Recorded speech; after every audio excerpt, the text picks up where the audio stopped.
नमस्कार दोस्तों, स्वागत है पंचशील एजुकेशन एकेडमी के लर्निंग प्लेटफॉर्म में। आज हमारा टॉपिक रहेगा वो रहेगा जैन धर्म। जितने एग्जाम आएंगे कि जैन धर्म बौद्ध धर्म का बहुत ही वर्चस्व रहा है एग्जाम में।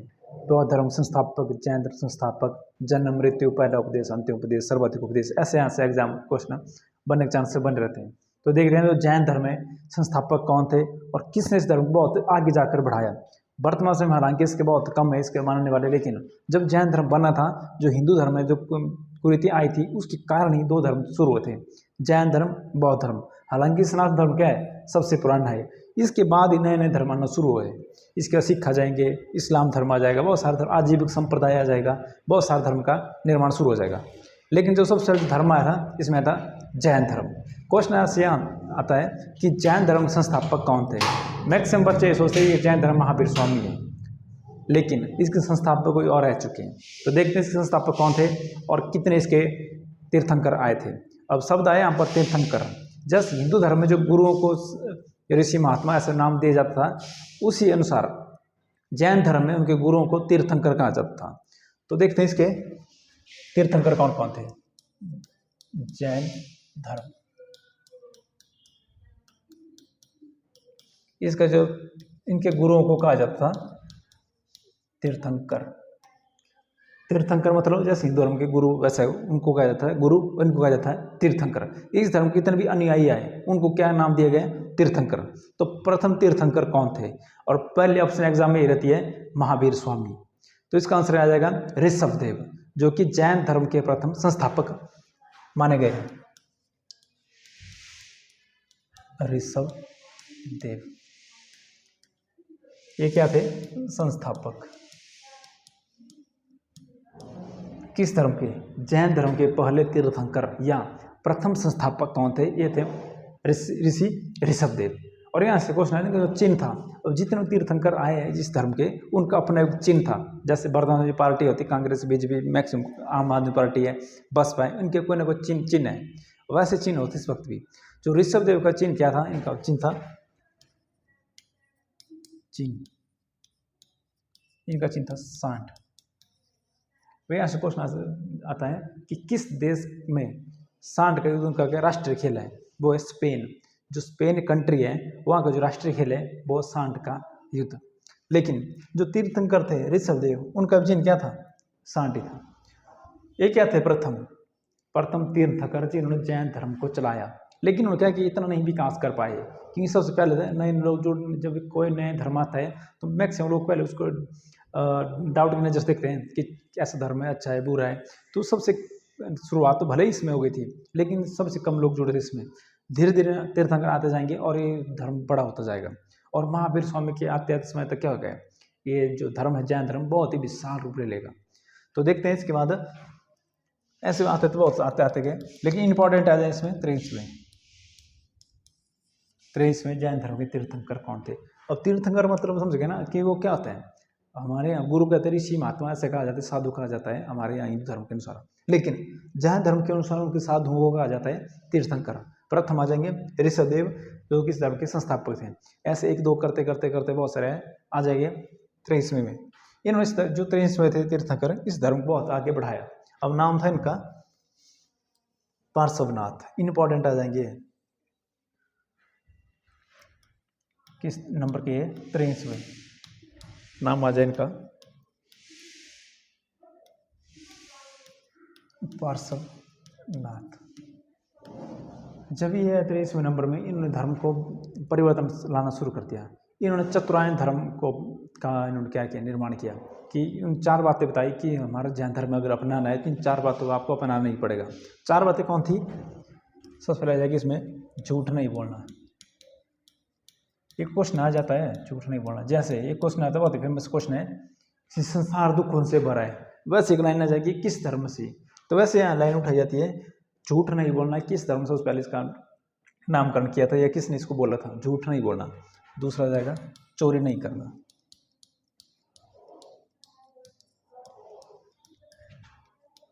आएगा हिंसा नहीं करना। और चौथा था इसमें धन संग्रह नहीं करना। तो इन 4 बातों को बताया गया। इन 4 बातों के आधार पर इसको बोला गया चतुरायन, चतुरायन धर्म।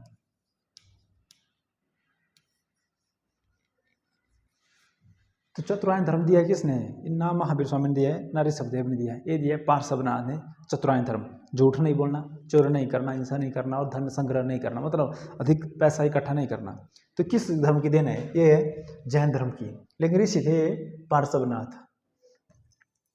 अब ऐसा क्वेश्चन आता है कि जो पार्श्वनाथ इतने प्रसिद्ध थे, इनको ज्ञान प्राप्ति कहाँ होती है?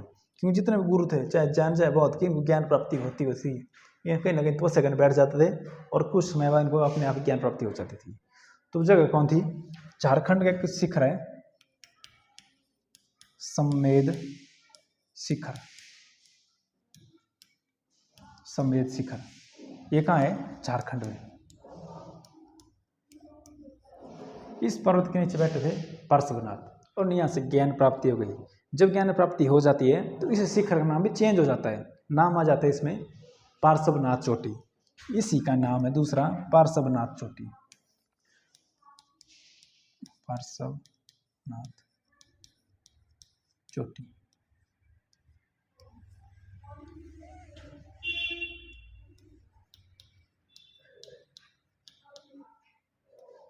किस नंबर के थे? 23। और यहाँ से क्वेश्चन आता है कि झारखंड की सबसे ऊंची चोटी का नाम क्या है? वही पार्श्वनाथ चोटी झारखंड की सबसे ऊंची पर्वत श्रृंखला है।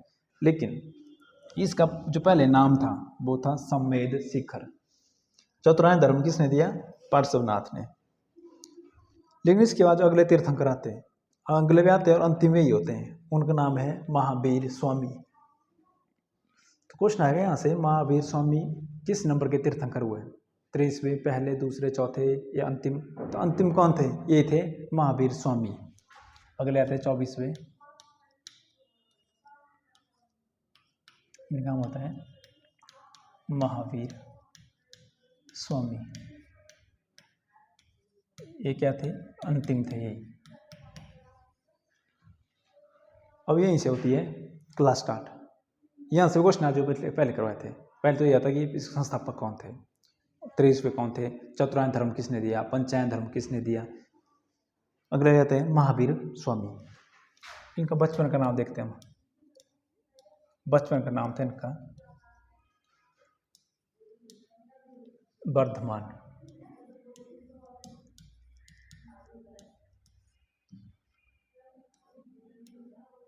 वर्धमान।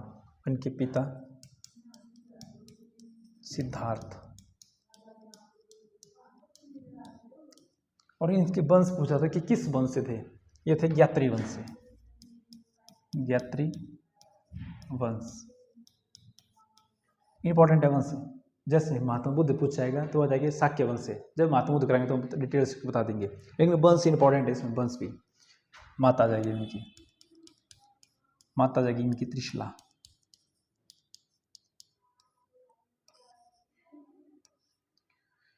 ये माता थी ये थी लिच्छवी से, लिच्छवी जनपद था लिच्छवी से। और लिच्छवी का राजा होता है चेटक। इनकी क्या थी? बहन। और एक क्वेश्चन पूछी जा चुकी दो तीनों ही कि लिच्छवी से। और लिच्छवी से क्वेश्चन आता है कि 16 महाजनपदों में पहला गणराज्य कौन सा महाजनपद था? वो था लिच्छवी। पहला गणराज्य महाजनपद लिच्छवी था। वहाँ का राजा कौन था? चेटक। इनकी बहन थी त्रिशला, शादी हो जाती इनकी सिद्धार्थ से। इनका बेटा आता फिर महावीर स्वामी। बचपन का नाम वर्धमान। और इनकी पत्नी यशोधा। एक इनकी पत्नी थी, ये थी महावीर स्वामी की पत्नी। लेकिन इनकी बेटी है, ये बेटी ये थी प्रियदर्शी। प्रियदर्शी। बचपन का नाम वर्धमान। बहुत सारे क्वेश्चन आते हैं जो वनडे एग्जाम होता है, जो एक दिन में होता है एग्जाम। बचपन का नाम वर्धमान। पिता सिद्धार्थ किस वंश के थे? यात्रिक वंश के थे। माता त्रिशला जो लिच्छवी के राजा चेटक की बहन थी। पत्नी थी यशोदा। बेटी आ जाएगी प्रियदर्शनी। अब इनके क्या हो गए? जमाई। ये थे जमाली। अब महावीर स्वामी के भाई ये थे नंदी वर्मन।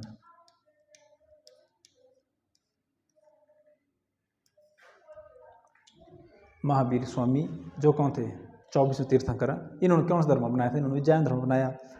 पिता थे इनके सिद्धार्थ, माता त्रिशला, वर्धमान, वंश गैत्रिक और जवाई थे जमाली, बेटी प्रियदर्शनी, पत्नी यशोदा और भाई इसका नंदी वर्मन। भाई इंपॉर्टेंट क्यों हो जाता है? जब महावीर स्वामी ने घर गृह त्याग कर दिया था तो अपने भाई से क्या ली थी? परमिशन ली थी, आज्ञा ली थी, तब आ जाते हैं भाई नंदी वर्मन क्या थे, बहुत ही महत्वपूर्ण आ जाएगी इसमें। इसके बाद देखते हैं महावीर स्वामी क्या करेंगे, अब गृह त्याग करेंगे। और यहाँ देखते हैं गृह त्याग कब हुआ था। जन्म 540 ईसा पूर्व हुआ कहाँ था? ये हुआ था कुंडल ग्राम में। कुंडल ग्राम इम्पोर्टेंट क्यों हो जाता है? क्योंकि कुंडल वन आता है जो जम्मू कश्मीर में है। वहाँ से क्या क्वेश्चन आता है कि जो बौद्ध समिति होती है चौथी, वो थी कुंडल वन में, लेकिन ये क्या है? कुंडल ग्राम। यहाँ पर जन्म हो जाता है किसका? महावीर स्वामी का, जो किस में था? वैशाली महाजनपद में। और वैशाली राजधानी थी बज्जी की।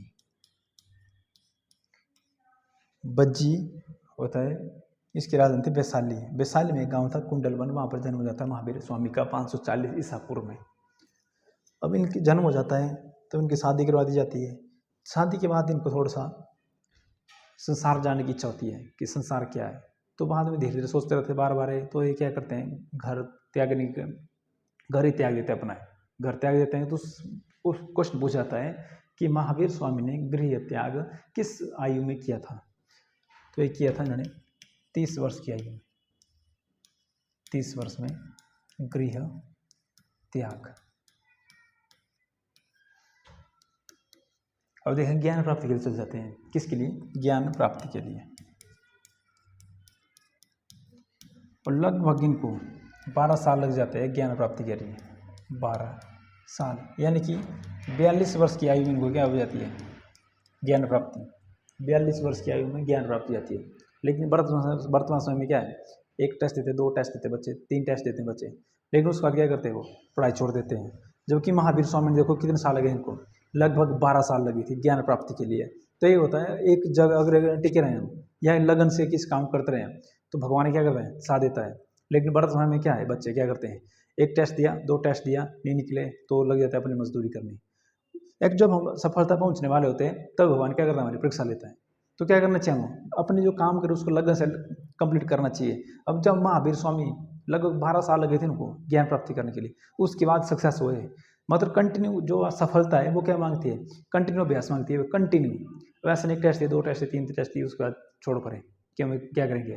पढ़ाई नहीं करेंगे या जॉब नहीं है। जॉब बहुत है हिमाचल प्रदेश में, ये भारत में बहुत सारा साल निकलती पोस्टें, लेकिन बस क्या 1 टेस्ट देते हैं, 2 टेस्ट देते हैं, उसके बाद क्या करते हैं? बहुत कंपटीशन है, यहाँ पर करप्शन हो रहा है, बहुत नहीं निकल रहे हैं, ऐसे ऐसे बहाने लाना शुरू कर देते हैं।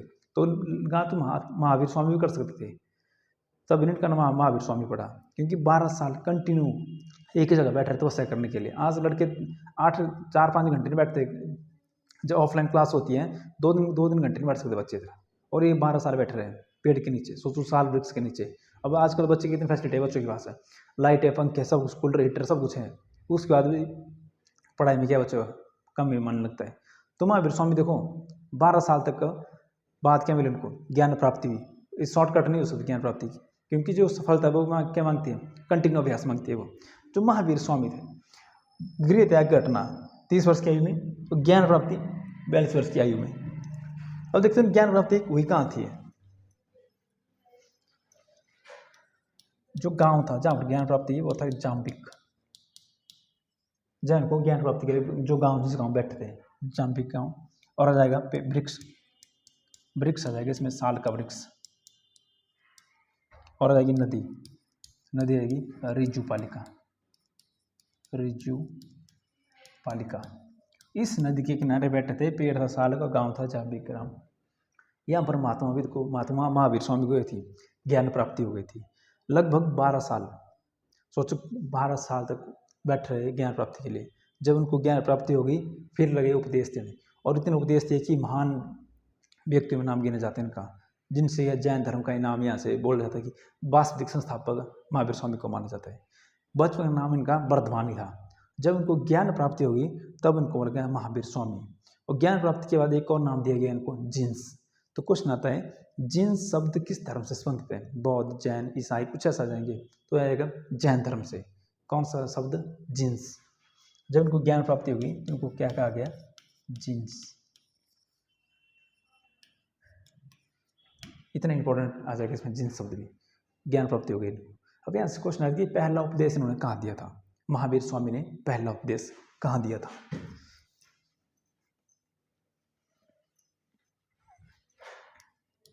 पहला उपदेश जब इनको ज्ञान प्राप्ति हो गई, पहला उपदेश है ना राजगृह में। राजगृह जो किसकी राजधानी थी? मगध की। और अंतिम उपदेश, अंतिम उपदेश ये दिए थे इन्होंने पावापुरी में। पावापुरी, इस दोनों इंपॉर्टेंट हो जाएंगे। पावापुरी हो जाएगी इंपॉर्टेंट, और क्या हो जाएगा? राजगृह। राजगृह मगध की राजधानी थी और पावापुरी में अंतिम उपदेश देंगे उनकी हो जाएगी मृत्यु हो जाएगी। तो क्वेश्चन आएगा कि कितने साल महात्मा बुद्ध का जीवन चला था? ये चला था 72 वर्ष।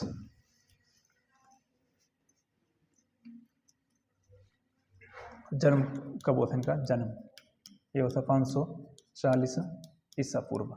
लेकिन हो जाएगी इनकी मृत्यु, ये हो जाएगी 468 ईसा पूर्व। लगभग 72 वर्ष क्या क्या था इनका जीवन था? 72 वर्ष। पत्नी थी इनकी यशोदा।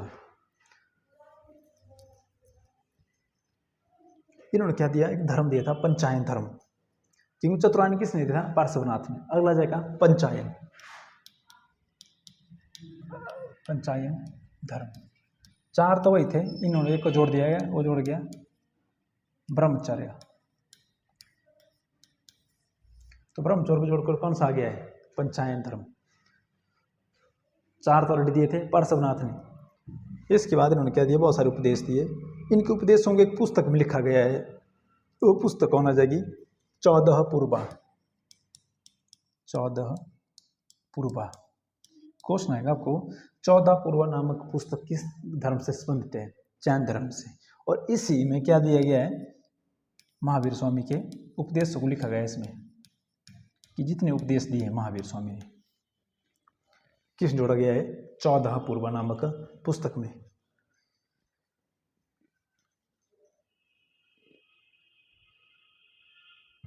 इन्होंने क्या दिया है? 3 समझो 3 विचार दिए थे इन्होंने। एक दिए थे इन्होंने ज्ञान, दिया था विश्वास, और एक दिया था आचरण।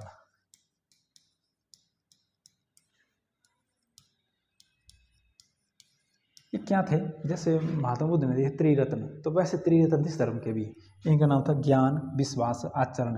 ये 3 इंपॉर्टेंट हो जाएंगे इससे। जैसे महात्मा बुद्ध से त्रिरत्न, वैसे त्रिरत्न किस धर्म के थे? ये थे जैन धर्म के। क्या होना चाहिए? ज्ञान होना चाहिए, विश्वास होना चाहिए और आचरण होना चाहिए इंसान के ऊपर। मतलब ज्ञान होना चाहिए कंप्लीट, विश्वास होना चाहिए अपने आप पर, और कैसे रहता है इंसान उसका आचरण क्या होना चाहिए? ठीक ठाक ही होना चाहिए।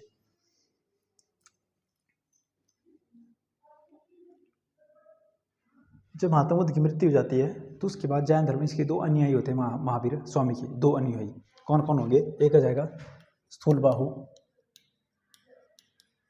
और एक आ जाएंगे भद्रबाहु। भद्रबाहु ये 2 अनुयायी किसके थे? ये थे महावीर स्वामी के। हालांकि यहाँ से क्वेश्चन आता है ऐसा कि महावीर स्वामी जो धर्म अपनाया था, जैन धर्म अपनाया था, पहले शिष्य कौन थे? वो थे जमाली। ये क्या थे? प्रथम शिष्य किसके थे? महावीर स्वामी के प्रथम शिष्य कौन थे? जमाली। और जमाली कौन थे इनके? जमाई थे, बेटे थे इनके प्रियदर्शी। लेकिन जब जिनके जो योग्य शिष्य थे वो हो जाएंगे स्थूलबाहु और भद्रबाहु। महावीर स्वामी के मृत्यु के बाद ये 2 क्या करते हैं? आगे अपने धर्म को क्या करते हैं? प्रचार करते हैं। लेकिन इसी समय मगध में क्या जाता है? अकाल पड़ जाता है।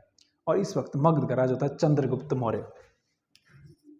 चंद्रगुप्त मौर्य जब शासन कर रहे होते हैं तो मगध में इस वक्त क्या होता है? अकाल पड़ जाता है। मगध में क्या पड़ गया? अकाल। मगध में पड़ जाता है अकाल।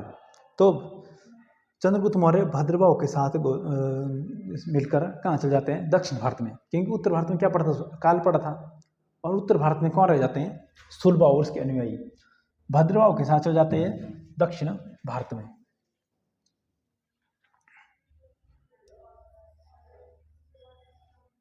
जैसे यहाँ था मगध, तो यहाँ से कौन चला पड़ेगा, भद्रभाव के साथ चंद्रगुप्त मौर्य।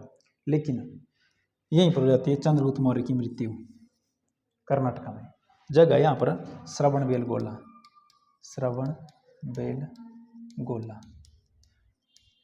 श्रवणबेलगोला नामक स्थान पर चंद्रगुप्त मौर्य की मृत्यु हो जाती है। अब यहाँ से क्वेश्चन आता है कि उनकी विधि क्या थी, जिन्होंने अपने प्राण त्यागे, विधि कौन थी। यहाँ से क्वेश्चन आता है कि जैन धर्म ज्ञान प्राप्त करने के लिए विधि क्या है। विधि का नाम है सलेखना विधि, सलेखना विधि। इस विधि से चंद्रगुप्त मौर्य ने अपने प्राण त्याग दिए थे। एक्चुअली होती क्या है विधि कि लगभग 25 से 30 दिन क्या रहना पड़ता है, भूखे रहना, कुछ खाना नहीं पीना है। तो उसके बाद क्या धीरे धीरे शरीर कमजोर होता जाएगा, और क्या एनर्जी खत्म होती जाएगी, और क्या धीरे धीरे क्या करेगा, इंसान की मृत्यु हो जाती है। इतनी कठोर विधि थी किसकी, जैन धर्म को अपनाने की। तो इसमें श्रवणबेलगोला में मृत्यु हो जाती है चंद्रगुप्त मौर्य की। कुछ समय बाद अकाल जब यहाँ पर समाप्त हो जाता है, कुछ समय बाद यहाँ पर अकाल समाप्त हो जाता है, तो फिर से यहाँ चल पड़ते हैं, कहाँ चला गया, मगध चलेंगे सारे। अकाल तो समाप्त हो गया, लेकिन जब समाप्त हो जाता है तब इन दोनों में क्या बहुत मतभेद हो जाते हैं शुरू, क्योंकि 12 साल का गैप बहुत था। अब क्या दिन धर्मों को थोड़ा सा दो भागों में बंटना शुरू हो जाएगा यहाँ से। अब देखो क्या क्या होगा, इस जैन धर्म में जो भद्रभाव के अनुयायी थे, दक्षिण में चले गए थे, उन्होंने क्या करते थे, वस्त्र को त्याग दिया था। क्या कहते थे वो, ऐसे रहते थे वो बिना वस्त्रों से ही। लेकिन जो स्थूलभाव के थे शिष्य, इन्होंने श्वेत कपड़े पहनना शुरू कर दिया था, श्वेत वस्त्र। तो यहाँ से क्वेश्चन आएगा, वह दो धर्म बंट जाएगा, वे स्थूलभाव के साथ और भद्रभाव। जो स्थूलभाव के अनुयायी थे उनको बोला गया श्वेतांबर, श्वेतांबर, और जो भद्रभाव के अनुयायी थे उन्हें बोला गया पीतांबर। दो भागों बंट गया कौन, जैन धर्म।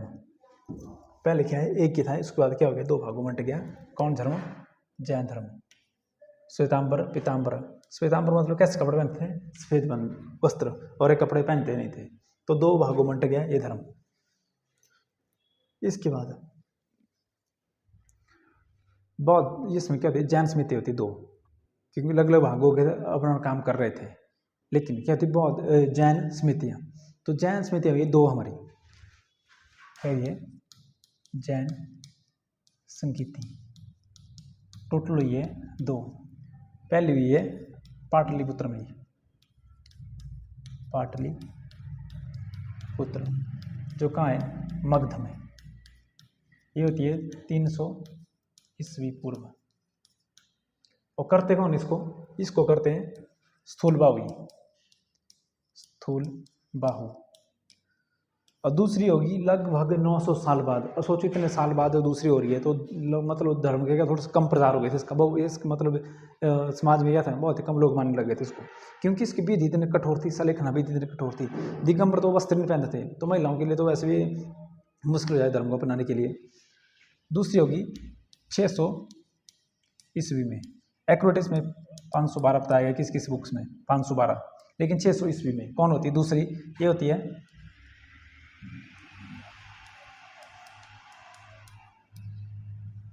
गुजरात में होती है, गुजरात में। और इसकी जो अध्यक्षता करते हैं, इसको करते हैं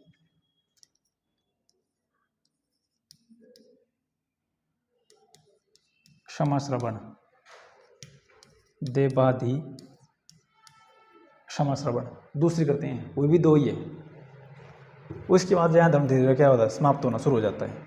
इसके समाप्त का कारण क्या था, क्योंकि धर्म में क्या दो भागों में बंट गया था, श्वेतांबर पीतांबर दो भागों में। और क्या था इसके विनाश का कारण, क्योंकि इसमें जो संगीतियाँ थी हर साल होनी चाहिए थी वो, लेकिन यहाँ पर क्या होते हैं लगभग 9 साल बाद गैप होता है, फिर होती है बहुत संगीतियाँ, जैन संगीतियाँ। तो विनाश कारण उसका होना ही था। दूसरा, जिसकी जो भाषा थी इसकी प्राकृतिक, किस धर्म की वास्तव प्राकृतिक, ये थी जैन धर्म की। कुछ पूछा था कि बौद्ध धर्म की क्या थी, जैन धर्म की क्या थी, तो सबसे कठोर भाषा थी ये प्राकृतिक। तो मतलब इसको अपना सब सीखना बहुत मुश्किल था। इस लोग का इसे रुझान कम होता गया, और उसी वक्त नया धर्म आ गया जैन बौद्ध धर्म। तो जैन बौद्ध धर्म आने से जैन धर्म अपने आप समाप्त हो जाते हैं। तो ये थी आज हमारी क्लास जिसमें हमने देखा जैन धर्म। मिलते हैं अगली वीडियो में, तब तक के लिए जय हिंद।